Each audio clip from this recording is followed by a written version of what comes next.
Hey everybody, Ty here. Hope everybody is doing well. So a lot has happened in the last almost 16 hours since we last posted a video. We did get an upgrade to a slight risk. There are a couple supercells possible over here towards Colorado, but for the most part, I would expect today to be a low-end day. Isolated severe storms possible, main threat being damaging wind, large hail. There is still a 2% tornado threat, which we'll keep an eye on throughout the day, but don't expect to really be going live with this. If anything, though, one thing that has kind of intrigued my interest is actually this feature that you're looking at in the top right corner here. This is actually in the Gulf of Mexico right now. No, this is not a tropical system, but if you watched yesterday's video with our tropical outlook, there were a few models that were suggesting some kind of low pressure developing over here. And considering the fact that the sea surface temperatures here are still pretty much like bath water and the wind shear is light, it does intrigue my interest at the very least that there's an opportunity for something to develop. Now, there's still some evolution that's yet to come with this in regards to its road to tropical development. Like, we don't see a clear indication of low-level spin or anything like that, but this convection that we've seen flare up here is definitely something that really has led me to become a bit intrigued. And all of this actually happened over the course of this morning here and into the overnight hours last night. So definitely something that we're going to be keeping an eye on. The NHC as of right now has not put up an area of interest for this yet, but I do think as we continue to go throughout the day, this may change. So anyone that's on the Gulf Coast will need to keep an eye out for increased shower and thunderstorm activity regardless of development. Florida's already seeing shower and thunderstorm activity off the backside of this as it is. And if we continue to go on throughout the week, the southeast is going to be affected by this, by increasing again the shower and thunderstorm chance here. Now, if you're wondering why I'm not talking about severe weather quite as much, is because you actually see the marginal risk on Monday, which I don't expect to be much of anything, and then after that, it's been a while since I've seen a day 3 no severe weather. And actually, if we even go to days 4 through 8, there's actually a day where we have potential too low. Now, eventually, we do get the predictability too low tags to come back in, and I think our attention is going to shift back up towards the northern plains again. Surprise, right? But beyond that point, though, even then, the setups haven't really like shown up as anything high end on the models as of right now. So kind of agreeing with what I've been seeing. There may be an additional potential too low day on day 5, possibly. We'll see how that pans out. But as of right now, though, severe weather is on the lower end of the spectrum, which is honestly something that I'm quite relieved by. Now, one thing that is going to change, however, is going to be the temperatures. And for a lot of you, you know what this means. Especially east of the Mississippi here, we've been dealing with not below average temperatures, but around average temperatures. It's been very nice in comparison to what it has been. But unfortunately, as we know, all good things must come to an end. And this is terrible timing for me because this is going to be around the time frame where work really starts to pick up and I'm going to be back outside. But you can see that we have a heightened probability of above average temperatures as we get into the next couple of weeks here. So not the most ideal look, but it had to end at some point. The good news is, though, we're going to start to see a decrease in temperatures probably before we get towards the end of the month based off what I've been seeing on the long range models. So I don't expect this to be a long duration, and I wouldn't even go as far as to call it heat wave, just a long duration warm up or anything like that. But either way, we're gonna have to be on our guard here for that increase in temperatures. I mean, it's summertime. We know what the deal is. We already know what to do. Been telling you for quite a while, and I hope that you've listened and continue to listen there. So that being said, let's go ahead and get a look at our model data here. You guys know the drill. I'm actually going to remove the satellite imagery for now because there's not much more we can really do with it here. But What we're going to be paying attention to, of course, is our jet stream and where our ridges and troughs ultimately set up here. So obviously GFS, the main part of the screen, we got the Euro in the bottom left corner here. So as we said before, no real surprise where the storms are most likely going to be setting up. It's going to be over towards the northern plains and the northern states. Not much really to do beyond that, not much really going beyond that point here. We start to see quite the ridge begin to develop over towards the deep south until we get past the middle part of the month. Then we start to see some troughing begin to come back in, and that brings the Ohio Valley and maybe the Midwest more into the equation once again by the end of the model run here. It's pretty much showing across the board here, whether it's the GFS or it's the Euro that we're looking at. At some point, we're going to see some ridging begin to shift back towards the west, and as a result, we'll see more troughing to the east. Now, one thing that I do find very interesting, and I made a short on this earlier today and also talked about in greater detail last night, there is a storm out in the Atlantic that we are keeping an eye on, and we'll talk about that at the end of the video.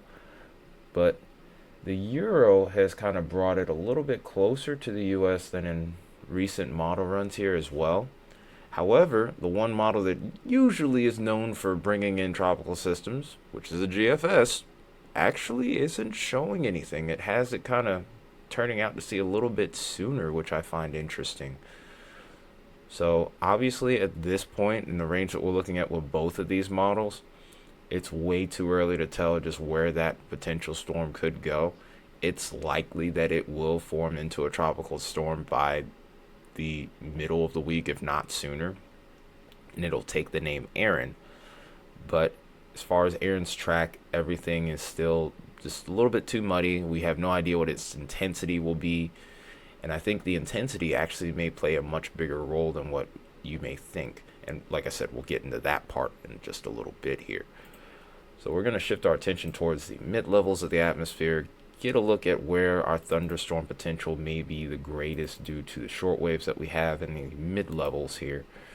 And again, I mean, it's really not going to be much of a surprise here. Greatest activity, of course, is going to be towards the Dakotas, northern plains, maybe towards the northwest a little bit.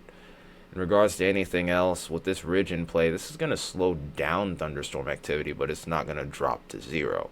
So it's going to be plenty busy over here. Over towards the Rockies, there's always that chance for a summer thunderstorm as well. The summertime special, as I like to call it. We're going to make that a running gag here, okay? So if you don't like it, I'm sorry. You're just going to deal with it. But anyway, it's pretty much model agreement city here for a change, which is really nice until we get to this thing. Now, another thing that I find really interesting is with that scenario in which it strengthens a little bit slower, the Euro actually has it really ramping up by the time it would get towards the east coast here as well. So again, I'm really curious to see how things develop with that. Like I said, with the ridge that we're going to have set in place here, it's going to help keep that wind shear a bit lighter too. So there are some gray areas in that forecast that we're going to have to take into account. I don't know how soon we're going to do a tropical update. It could be tomorrow, it could be Tuesday. We'll see how things develop from there. But definitely need to be keeping an eye on the tropics and the East Coast, even though right now the threat at this point is still pretty minimal. So we're going to shift our attention over to what really is going to be the main topic of the video, and that's going to be, of course, our temperatures. So the dew points to go along with it will be on the bottom left corner, but I don't think this is going to be as much of a factor when it comes to storms. It's really going to be more about comfortability due to the fact that with the heat beginning to increase over here once again, that humidity is only going to add to that heat index, so it could make things a little bit worse than better. But we've been talking about this all year. The Gulf moisture has pretty much been uninhibited and will continue to probably go uninhibited for a while here. The values are still in the low 70s to mid 60s, no real surprises there. But you combine that with 100-degree temperatures like you do over towards the southern plains and over towards the Mississippi basin, it just makes for a really soupy and uncomfortable environment. At times, walking will feel more like you're swimming based off of just how humid it is outside. So again, just make sure you're practicing your proper precautions when it comes to being outside for extended periods of time.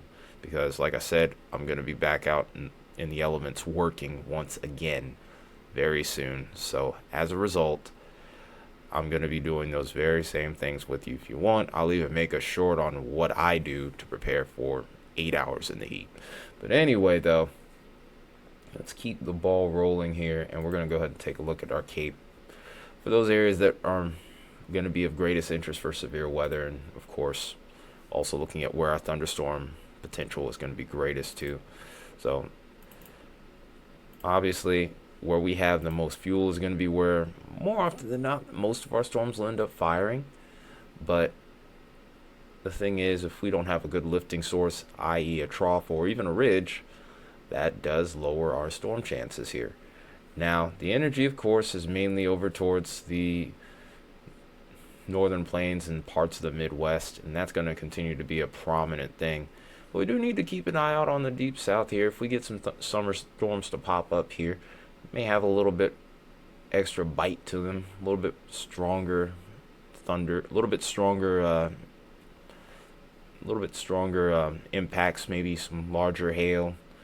Main threat I'd be concerned with here might be heavy rain for whichever area does end up under those popcorn storms. The threat of flooding rain is always going to be a thing during the summertime if you get storm after storm, day after day, which, I mean, it's basically like asking if the Pope... Never mind. Anyway, we're looking at our flash density here. It kind of backs up my thoughts on that.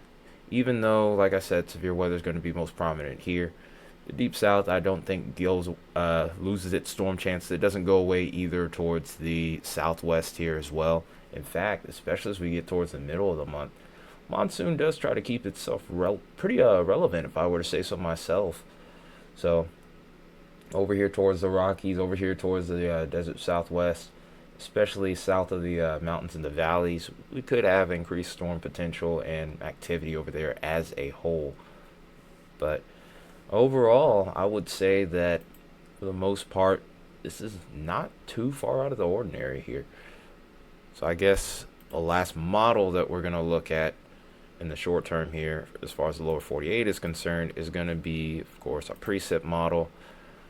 This shouldn't really come as any surprise as to where things are with this pretty much throughout the entire run. Southeast continues to get storm potential, and of course, northern plains is the busiest area right now. There's, of course, scattered storm potential over towards the Rockies as well. Those mountains help create a source of lift, which is important for storm development. A few low pressures also aid that as well. But for the most part, nothing too far out of what we've pretty much been seeing all summer here. Now, again, the wild card is, of course, what happens with the little feature that we were looking at in the Gulf. I'll pull that back up on satellite so you can see that. And like I said, got a long way to go before it organizes into anything fully tropical here, but seeing that convection is always something that we'll need to keep an eye on. And again, as I mentioned in yesterday's video, there are a few models that did suggest that this tries to develop into a small storm. But like I said, at this point, it's a little bit early to tell. Now, the real attention grabber is going to be this area right here. If we look at the Atlantic, I'm going to actually backtrack here so that way we can get a better look at things. So this is what we have going on here right now. So it's this feature that is over here towards the West African coast that's our point of interest here. This has a 50% chance of developing within the next 48 hours. It actually went up since the last time I had talked about this, which was about a couple hours ago when I made the short. But this now has a 80% chance of development within the next 7 days. It might have actually even gone up since then. But here's a better look at that area, and then we'll actually go ahead and switch over to satellite so you can see that area, because it's starting to look really good on satellite. You can actually see that low-level spin. It's kind of a stark comparison to what we were seeing with that little feature that popped up in the Gulf. I wouldn't be surprised if we end up seeing a new area of interest with that as we get later into the day or into tomorrow, but a lot of the attention is going to really be focused on 97L in the coming days. So the track, of course, right now, as I mentioned in the last video, is set to go off to the west-northwest here. And then it's just kind of It's just kind of one of those things where we have absolutely no idea where this is going to go after the 7 day mark, but anywhere along this area we could get our next name storm. I would almost be willing to bet the little bit of money I do have that this would end up becoming Aaron, but where its track and its intensity end up going, I have absolutely no idea as of right now. Data at this point is still pretty limited. I'm really eager to see what lies ahead for this system going forward, though. I think this could have the potential to be one of the strongest storms of the season for the Atlantic Basin. Hopefully, it doesn't affect anyone, but time will only tell. That being said, appreciate all of you that have tuned in. Appreciate all of you that have been tuning in as well. Make sure you guys continue to hit that like button for me, and I'll have a video for you guys tomorrow. Till then, everybody take care and have a wonderful rest of your Sunday.